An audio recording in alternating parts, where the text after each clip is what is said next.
The most common way to use Git is via a command line program, also called Git, but all lowercase, which lets us transform an ordinary Unix directory into a repository, or repo for short, that enables us to track changes to our project.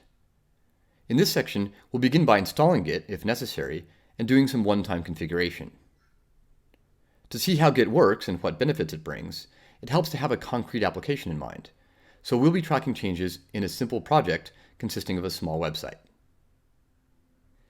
Before doing anything else, we need to make sure that Git is installed on our system.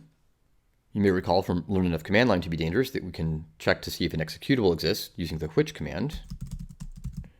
As you can see, Git is available on my system.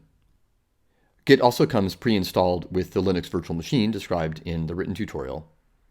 But if you're not using that, there's a chance that you might have to install Git on your system. If this is the case, you should follow the link in the written tutorial, which will take you to the installation page on the official Git website. As usual, apply your technical sophistication if you get stuck. Once Git is installed, there are a couple of configuration settings that we need to make, but this only has to happen once per system, so once per computer.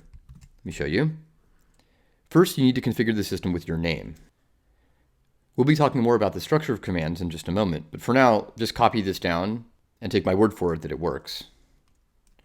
So what we need to do is type git config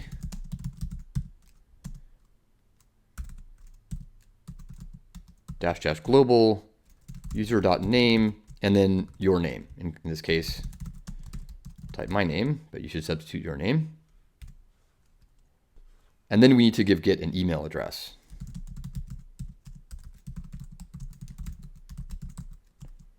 You should put your email address. I'll use mine. These configuration steps allow Git to identify our changes by name and email address, which is especially helpful when collaborating with other people.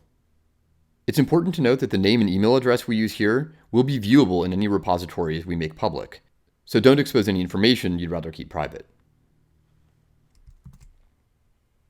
In addition to this required configuration, Learn Enough Git to be dangerous also includes some advanced setup, which I do recommend you complete at some point. But unless you already have some experience with version control or considerable experience with the Unix command line, it's probably best to skip that at this time.